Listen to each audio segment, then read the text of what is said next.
Hello and welcome. I'm Jeffrey Mishlove. Today we're going to examine the nature of time and the relationship between time and the human mind. With me in the studio is Terence McKenna, a specialist in shamanistic traditions and also hallucinogens. Terence is the co-author with his brother Dennis of Psilocybin, the Magic Mushroom Grower's Guide, and also The Invisible Landscape, Time, Hallucinogens, and the I Ching. In addition, he is the developer of a computer software program called TimeWave Zero and is the founder of Botanical Dimensions, a non-profit organization devoted to preserving hallucinogenic plants as used by native peoples throughout the world.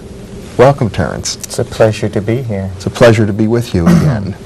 You know, shamanistic peoples and early peoples throughout the entire world have all been involved in systems of what we call divination. It could be throwing bones or using the I Ching or looking at the entrails of animals or clouds of smoke, but each system seemed to involve some sort of a unique way of linking the human mind with the very nature of time itself in order to understand cycles of time and understand perhaps even to predict the future.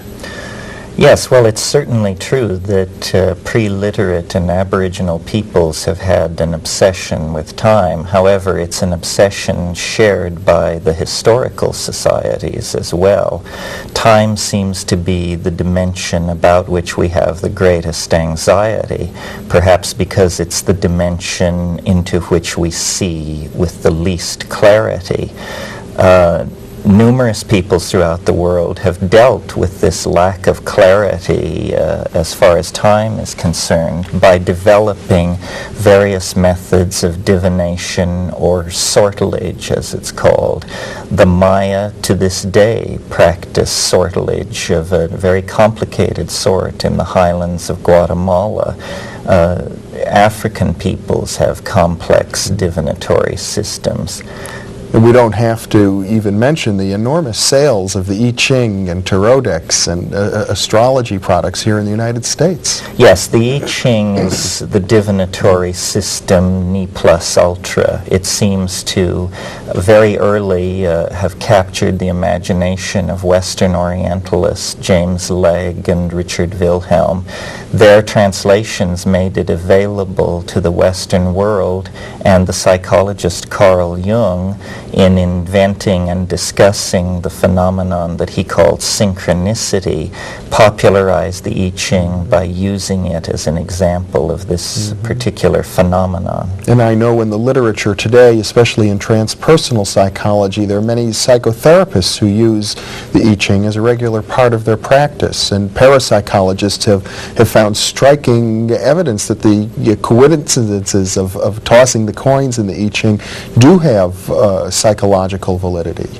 Yes, well, the thing which amazed me about the I Ching and caused me to become so deeply involved with it is this fact that it seems to work against all rational expectation. The carrying out of this random ritualistic activity seems then to give a reading which is in fact applicable to the unique situation. Now, Jung's explanation of this was what he called acausal connectedness or synchronicity. This was simply the idea that it was possible for there to be a coincidence of congruence between an internal state, a psychological state, and an exterior event. An obvious example of this would be you think of someone you haven't thought of for years, and an hour later in the mail a letter arrives from them. And Jung was fascinated by these kinds of apparent coordinations of the interiorized psychic sphere and the exterior three-dimensional objective world. My approach was went somewhat deeper than Jung's, in that I felt that I had looked at many divinatory systems with the notion that I was looking at artifacts of culture, productions of the human mind that were to a large degree arbitrary. My involvement with the I Ching led me very slowly and reluctantly to the conclusion that this was not simply a product of a cultural mentality or the stance of a particular people in a time and a place, but rather that the ancient Chinese had somehow gotten a leg up even on modern physics and had produced a theory about time that was in fact objectively possible to correlate with our own experience. In other words, a theory of time much more akin to a physicist's description of it than a shaman's description of it. And you mentioned in your introduction this time wave zero software that we've developed. What we've done is simply to formalize the notion of the Tao, to make a deep study of the mathematics inherent in the structure of the sequence of the I Ching. See, most people are quite familiar with the fact that the I Ching is composed of hexagrams. Hexagrams have 6 lines. They may be broken, they may be unbroken. Less well known is the fact that there is a very ancient tradition, even before the Han Dynasty, of a particular sequence being the correct sequence. It's called the King Wen sequence. And while it has been agreed upon by all scholars commenting on the matter that the King Wen sequence is somehow primary, no one had ever explained how it was ordered. You mean the order of hexagrams from 1 to 64? That's correct. Why is the first one the hexagram with all solid lines? Why is the second one the hexagram with all broken lines? And so forth and so on. I carried out an exhaustive mathematical analysis of the properties of the King Wen sequence and reached a number of conclusions such as it is not a random sequence. It was very, very carefully constructed to conserve certain mathematical goals. For instance, the number of lines that break as you transit from one hexagram to another is arranged and controlled in such a way that when you're all done, you have a ratio of even to odd of 3 to 4. Yet this is achieved without any breakages, first order of different breakages of magnitude 5. Now you're beginning to lose me a little bit. Yes, well, what this all means very simply is that the King Wen sequence was constructed by minds the equal of research mathematicians working in the world today. It sort of reminds me of the builders of the great Greek temples who used the mystical rectangle. Proportion and symmetry seems to be the central concern here. You see, we have inherited from our fascination with Eastern philosophy the idea of Tao. And Tao in the East is a concept which antedates the introduction of Buddhism into China by many, many centuries. Tao is the notion of a flux which comes and goes, a transient medium which builds structures up and pulls them apart according to its internal dynamic. Now, because these notions were introduced to the West by mystics and philosophers and people with an interest in metaphysics, it wasn't immediately grasped that a philosophy of this sort could be a mathematical formalism. That if we're talking about a medium which comes and goes, we're talking about a wave mechanical phenomenon. Well, science in the West for the past 150 years has developed a powerful set of techniques for dealing with wave phenomena. And you seem to be suggesting then that the 64 hexagrams of the I Ching, in their mathematical relationship one to the other as you go through the sequence, describes a waveform. A waveform which is experienced in the world by human beings as time and history. You see, it's almost as though In Western science, we're pretty confident that there are approximately 100 elements, physical elements to matter. That's right, different atoms. That's right, that are incommensurable. They are somehow primary. The Chinese looked not at the world of matter, energy, and space, but the world of time, and carried out a very rigorous analysis of their own perception, and discovered to their amazement that time is actually composed of elements. And as we have then, if I can extrapolate from what you're saying, the periodic table of elements in Western chemistry, which defines not just 100 elements, but a relationship between them, cycles and patterns. Bonding relationships, that's right. Families of That's chemicals. right. So we have, in other words, families of ways of looking at time. Well, the hexagrams are the elements in the Chinese physics of time. They created a science that reinforces primary perceptions that we all have, but for which we have no science. For instance, I'm sure you've noticed that every day is rather like every other day. Nevertheless, I'm sure you've also noticed that some days are radically different than others. Well, this sameness but different rule applies on all levels in a temporal hierarchy. Centuries are rather like each other, and yet occasionally a century will come along that is quite anomalous. We call this sameness and difference nesting fractal. This is a new branch of mathematics. And quite simply, what the Chinese discovered circa 3000 BC was the fractal nature of time, that the rules of expression of temporal elements which govern the rise and fall of dynasties also govern the rise and fall of love affairs and moods. Now you're describing this in mathematical terms, and I'd like to come back and ask you to define the term fractal in a moment, but I'm also curious about how you seem to be going back and forth between something purely quantitative and something qualitative. Well, that's the interesting thing, you see. The Chinese understood that these temporal elements were, in a sense, creating interference patterns with each other, much in the way that pure tones struck out on a keyboard will, through their interference with each other, create a melody.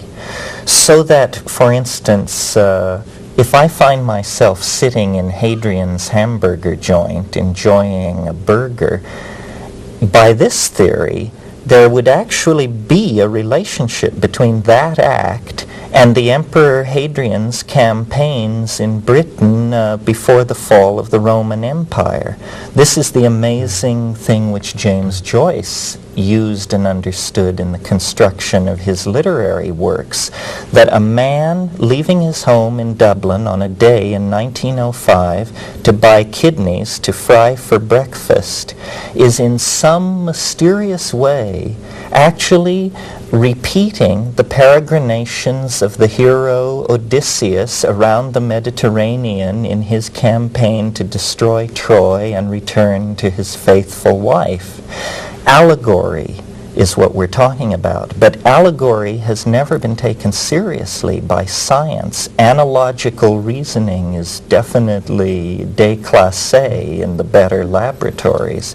But in this ancient Chinese way of looking at things, everything was caused by its analogical resonances with past and future events which had the same temporal elements embedded in them. Now, it's difficult to go into this without resorting to at least charts and diagrams, if not puzzling equations with sigmas embedded in them. Well, let me step back for a moment because we've been talking very intensively about the I Ching, which is one system, a very popular and profound and highly respected system of this type. But there are other comparable systems. For example, there's astrology. That's right. Astrology is another one of these systems that seeks to define prepotent relationships in nature that can be known by man in order to ease movement into the future. The success of astrology, I think, is borne out by its persistence. It is, after all, one of the most persistent of human intellectual tools. It was developed 4,000 or 5,000 years ago. I think what troubles modern human beings about astrology is that it is a mechanistic system. It's like a group of cogs and wheels which all can turn at given rates, and therefore their end states can be predicted. But then we're dealing again with the nature of nested cycles. Well, we have a strong intuition of free will, Yes. and this is why I think quantum physics, with its probabilistic notion of determinacy, has been so attractive to the modern mind. My conclusions looking at the I Ching have been that it is not possible to know the future, for if it were possible to know it, life would be a determinism, and thinking would be divorced from meaning, and we would be out of business. But what is possible to know about the future is levels of novelty which future states will fulfill by the happenstance of unpredictable events. Now, this is a formal way of saying we know where the road goes, but we don't know what the scenery looks like. I think where the future is concerned, we can know where the road goes, but we cannot know what the scenery will look like. People who have looked at my theory have said, well, these time maps that your computer draws, you're trying to get rid of the future. And as a matter of fact, a map of time no more eliminates the future than a map of South America eliminates the need to go there. It simply gives one a better handle on one's destination. Now, you mentioned quantum physics a moment ago. And Yes. In quantum physics, there are a number of different notions related to the future. One is a notion of multiple universes. Another, The Wheeler notion. yes, and another is a notion of everything is probabilistic. And while we can't know with any certainty what will happen, we can state with various probabilities what the possibilities are.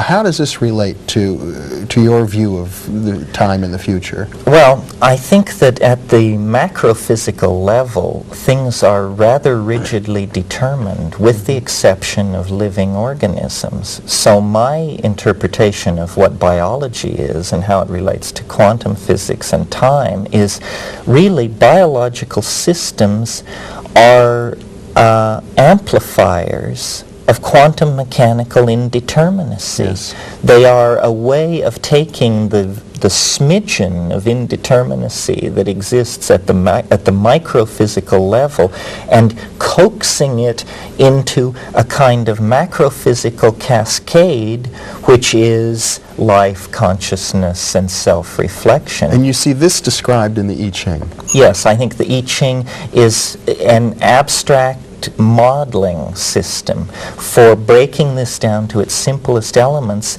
and then seeing how it works. Now, we're accustomed to thinking of science as linear progress from the distant past to the present. What I'm suggesting is that at least in the matter of time, the Chinese of the pre-Han period had a much more true and formally applicable notion of time than we ourselves do. We have failed in our effort to assimilate time into our physics because of our obsession with matter and the release of energy. Now, there's some scholars who suggest that the African Yoruba people, with their system of divination called Ifa, which has a cycle, I think, of 244 or 264 various myths and stories, is even more sophisticated than the I Ching, which has says only 64.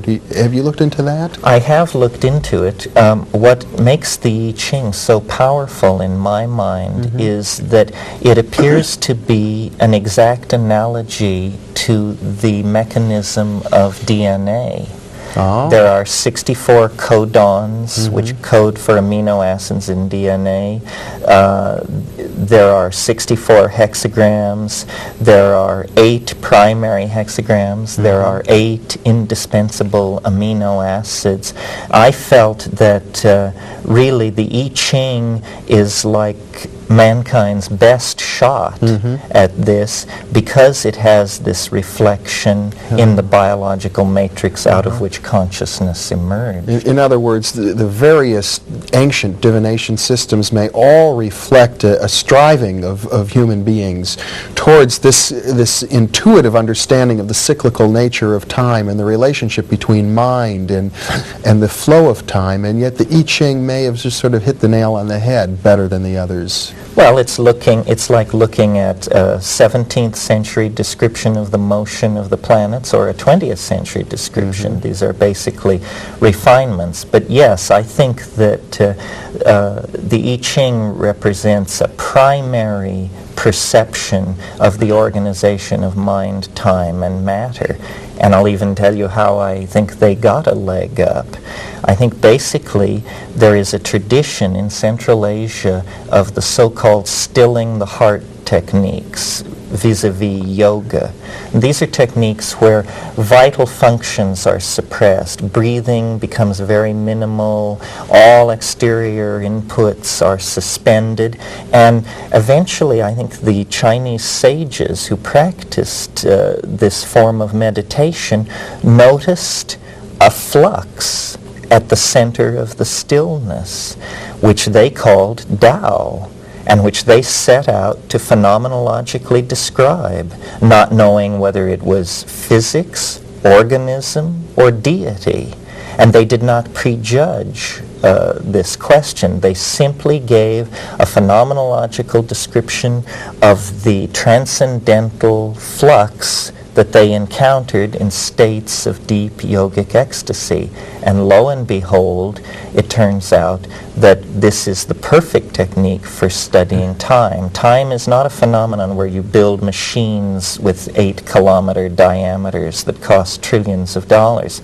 Time is a phenomenon to be studied by attending dinner parties, perhaps, or pursuing love affairs, or watching the passing of the seasons. Activities much more commiserate with our vision of the Taoist sage than the white-coated scientist of the present world religion of science. So really, I think it was an involvement in organism and in the human experience. In other words, the laboratory for studying time would not so much be our observatories or our systems of quartz clocks, but rather looking inside of ourselves, observing our own organism. That's exactly precise, and the workings of our own psychology. To my mind, the greatest commentator on time in the 20th century, after Albert Einstein, would certainly have to be Marcel Proust. Proust understood more about the time we experience and was able to communicate it than any person who has ever lived. And that's within the confines of what most people consider a fairly effete, highbrow literary project. Swan's Way. Well, the entirety of Remembrance of Things Past. Yes. Yeah. Well, I haven't read that, so you've got me a bit in the dark here, and we have about 5 minutes left, so could you summarize that point or amplify it a bit? Well, I think the point we're trying to make here, that I have been involved with over the past few years, is that a revisioning of time would assuage much of what is called modern anxiety, and that we have limited the categories we were willing to entertain in dealing with this problem, and that we must genuflect to the ancient Chinese and take a page from their notebook in this matter. The I Ching as a divinatory system of great age, reflecting the dynamics of our own genetic material, and also, though I didn't mention this evening, it also has deep calendrical properties, can be used to keep track of time, lays a basis for an understanding of this curious phenomenon called synchronicity, the coincidental meshing of interior psychic events and exterior events in the real world. It lays a basis for us to understand the unity of ourselves with the real world that our present approach makes difficult to discern. So whereas Carl Jung, the great Swiss psychiatrist who wrote, incidentally, the preface to Richard Wilhelm's book of the I Ching and postulated this theory of synchronicity, well, Jung didn't really provide any mechanism for synchronicity. He simply said it works this way, that the mind seems to be related to these events, and he found an enormous therapeutic benefit from that understanding. What you're suggesting is that the potential mechanism behind the Jungian notion of synchronicity has to do with the structure of time itself. That's right. And you must be suggesting, therefore, that the human mind at this very deep level that the sages discovered from stilling their organism, that the mind has a parallel structure, an isomorphic structure. That's exactly the central point. The mind arises out of matter. This is why the I Ching works in both worlds. One is the reflection of the other. The key to healing the apparent dualism lies in studying the temporal mechanics indicated by the I Ching. And I believe we've done this formally, mathematically. Terence McKenna, you're taking the provocative position that the I Ching, which some people view as religion and other people dismiss as superstition, is actually a science. And I gather that your computer software package, Time Wave Zero, proposes to be the demonstration of that. We believe it does demonstrate it. Of course, ultimately, it will be up to our colleagues to judge the worth of our case. Terence, it's been a pleasure. Thank you very much for being with me. Well, it's been a pleasure to be here, Jeffrey, and discuss this with you. It's not an easy subject, believe me. And thank you very much for being with us.